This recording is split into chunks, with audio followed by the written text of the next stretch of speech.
안녕하세요. 행복한 백수입니다. 오늘은 1주택 이후에 선택지가 다양할 텐데 그 다양한 선택지를 다 말씀드리려고 하는 건 아니고 제가 그 카페에 올린 그 나인원 한남 경매로 매각된 물건 사례가 있습니다. 그 사례를 보면서 이제 그 어떤 무리하게 되면 어떤 상황이 펼쳐지는지, 그리고 뭔가 1주택 이후에 상급지로 빨리 가려고 하는 그런 노력들, 그런 게 일면 긍정적인 결과를 불러일으킬 수도 있지만 너무 무리하게 되면 그게 또 어떠한 그 나쁜 결과를 가져올 수 있는지, 그런 걸 좀 말씀드리려고 해요. 잠깐 볼게요. 그 먼저 나인원 한남 그 매각 사례부터 보겠습니다. 지금 보시면 그 나인원 한남이 한 건이 매각이 얼마에 됐냐면 93억 6,900만원에 4월 23일 날 매각이 됐고요. 그게 이제 이걸 요약을 정리를 해보자면 75평형이고 매수가는 43억, 이 매수인이 소유자는 96년생이고 이제 전세는 50억에 놓고 나서 이후에 대출을 13억 5천, 6억 이렇게 받았습니다. 그래서 이걸 합치면 대략 한 70억의 그 채무가 있는 상태고, 매매가가 93억 7천이니까 양도 차익은 대략 한 50억, 50억이고 50억이죠. 50억, 50억이고 매매가와 이 매매가에서 대출을 뺀 금액은 대략 한 23억, 23.7억, 이 정도 느낌이죠. 최근 거래가나 시세나 이런 것들은 이제 본인이 다 조사를 해보면 아시겠지만, 제가 드리고 싶은 말씀은 뭐냐면, 이 물건을 소유하신 분이 이제 처음에 43억에 취득을 하셨고요. 그 등기부를 보면 나올 텐데 한번 볼까요?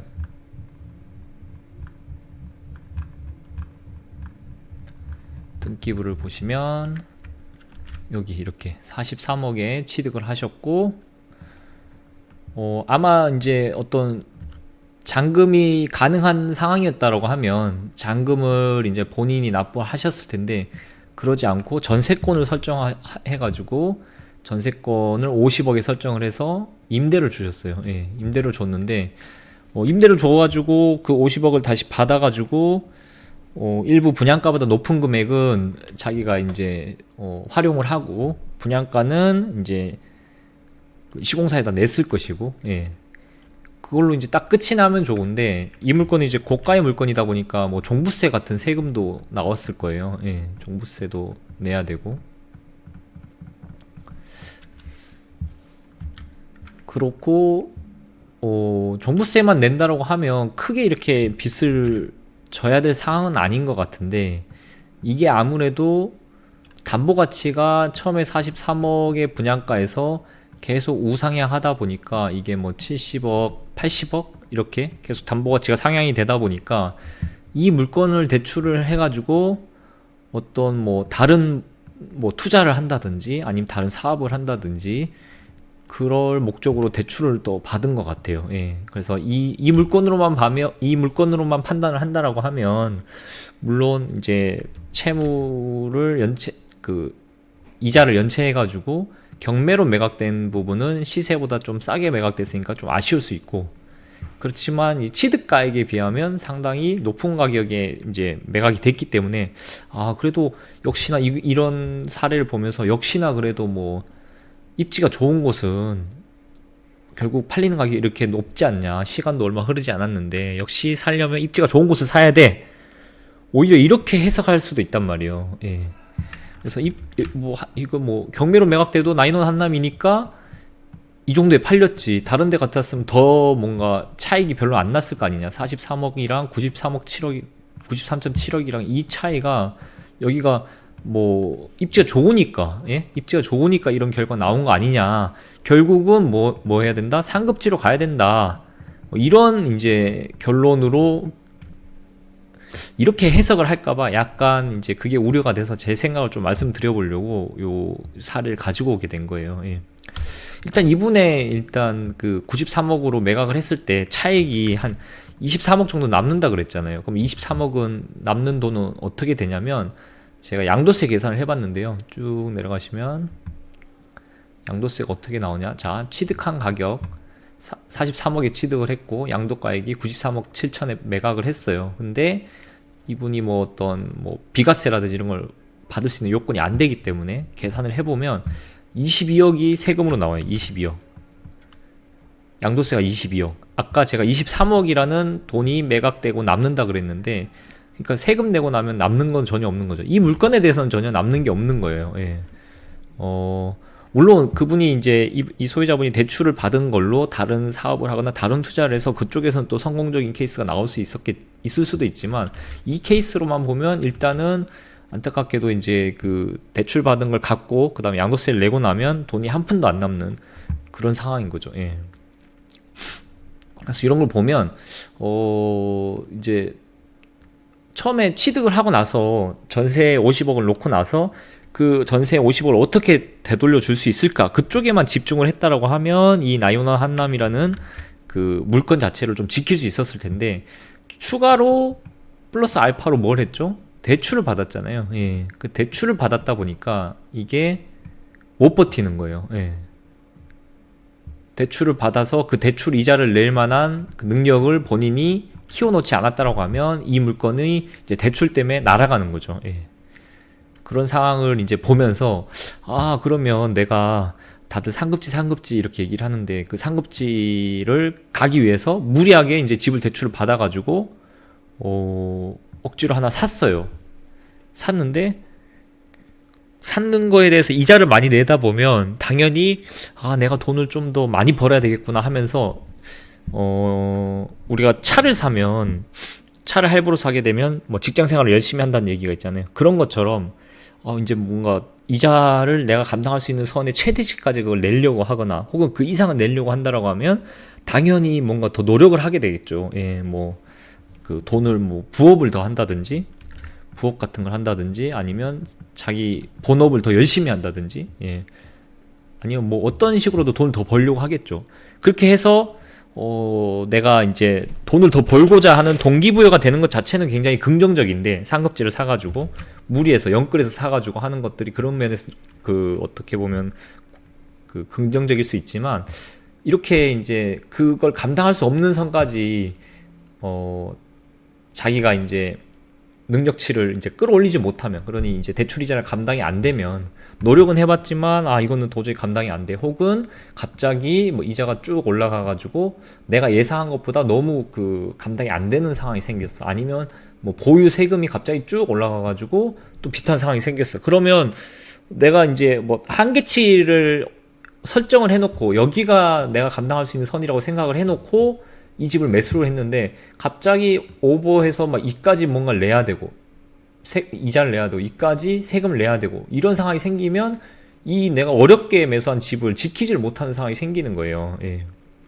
그래서 이런 걸 보면서 무슨 생각을 해야 되냐면, 상급지를 사니까 이만큼 많이 올랐구나, 그래 뭐 일단은 무조건 상급지 사야 돼, 이런 관점으로 볼 게 아니라 상급지를 과연 어떻게 내가 매수를 한 다음에 유지를 할 수 있는가, 예, 지킬 수 있는가, 그거를 생각을 미리 좀 해야 됩니다. 특히나 이거 뭐 매도했을 때 양도세까지도 미리 계산을 해가지고 매수를 해야 되고, 특히 양도세를 계산할 때는 내가 뭐 규제 지역 같은 경우는 거주를 하냐 안 하냐 이런 거에 따라서 비과세 요건도 달라지기 때문에, 정말 그 생각 없이 그냥 상급지 하나 사가지고 샀으니까 끝이야, 이런 관점으로 재테크의 목표를 그쪽에다 두면 좀 위험하다. 예.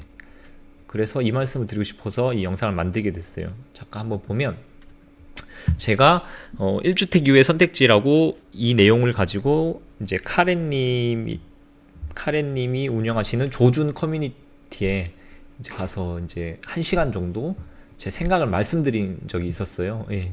그때 이제 말씀드린 이 자료를 가지고 잠깐만 이제 그 덧붙여서 말씀을 드리고 이게 마무리를 해보자면, 보시면 이제 새롭게 1주택을 한 다음에 새롭게 하나를 더 사거나, 그죠? 아니면 어떻게 해요?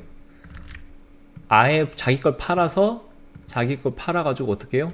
상급지로 갈아타거나 이런 걸 목표로 하신 분이 굉장히 많단 말이에요. 아니면 아예 뭐 다주택으로 가가지고 이걸 한꺼번에 다 팔아가지고 또 상급지로 가거나 뭐 이런 걸 목표로 하시는 분도 있고.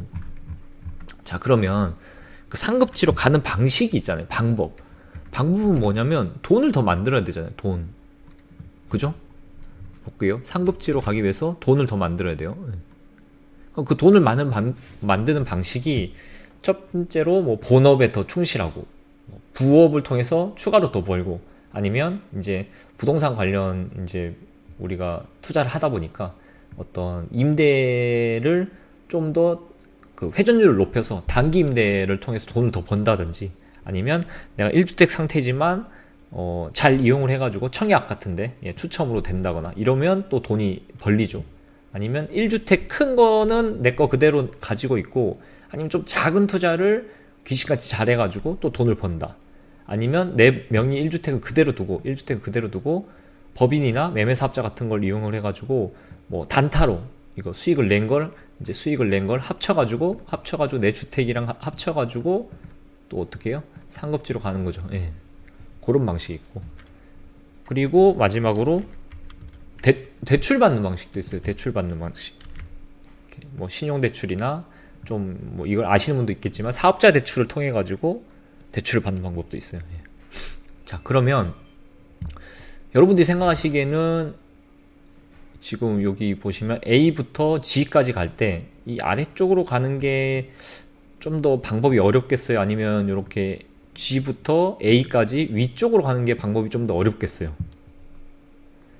뭐 물건을 사고 팔고 이런 경험이 없으신 분들은 뭐 이런 게 더 어렵게 느껴질 수도 있는데, 이게 실질적으로 여러분께서 이제 상승기에 투자를 해본다라고 하면 물건을 사고 팔아서 수익을 내는 것과 심지어 돈을 빌려가지고 물건을 추가로 사가지고 수익을 내는 게 굉장히 난이도가 쉬워요. 예.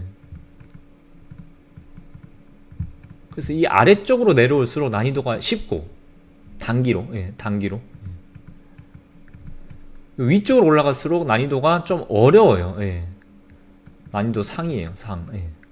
이게 그래서 본업에 충실하고 부업으로 돈을 벌고 이런 게 시간이 많이 걸릴 것 같고, 정말 이게 어떻게 보면 난이도가 훨씬 어려워 보이죠. 예. 생각을 해보면. 그런데 아까 우리 나인원 한남의 케이스를 보셔서 아시겠지만 그 물건을 유지하기 위함이나 혹은 다른 데 또 투자를 하기 위해서 이렇게 대출을 이용을 해가지고 자꾸 자산 늘려나간다라고 하면 결국에는 위기관리가 안 돼요. 위기관리가 안 돼가지고 그 좋은 자산을 순간적인 위기관리 실패로 인해가지고 어쩔 수 없이 떠나보내야 되는 거죠. 예. 그런 상황을 막기 위해서는 내가 이제 만약에 상급지로 갈아타는 게 목표라고 할지라도 뭘 통해서 해야 되냐면 이렇게 위쪽에 A, B, C, D, E 순서대로 해서 상급지로 가는 게 정석이고, 요 밑으로 대출 받아가지고 상급지로 가는 거는 굉장히 위험하다. 예. 이게 딱 제 케이스잖아요. 제가 그렇게 해서 굉장히 힘들고 있고 그렇게 해서 굉장히 망한 케이스이기 때문에 제 사례를 보시더라도 당연히 이 케이스로 오면 안 된다. 예. 그래서 이게 제가 처음에 말씀드린 그 나인원 한남의 사례랑 굉장히 비슷하기 때문에 이 부분을 좀 말씀드리고 싶어가지고 영상을 만들게 됐습니다. 뭐 더 설명하면 내용은 길어지고, 예. 오늘 여기까지만 하고 다음에 또 좋은 내용으로 또 찾아뵙도록 하겠습니다. 감사합니다.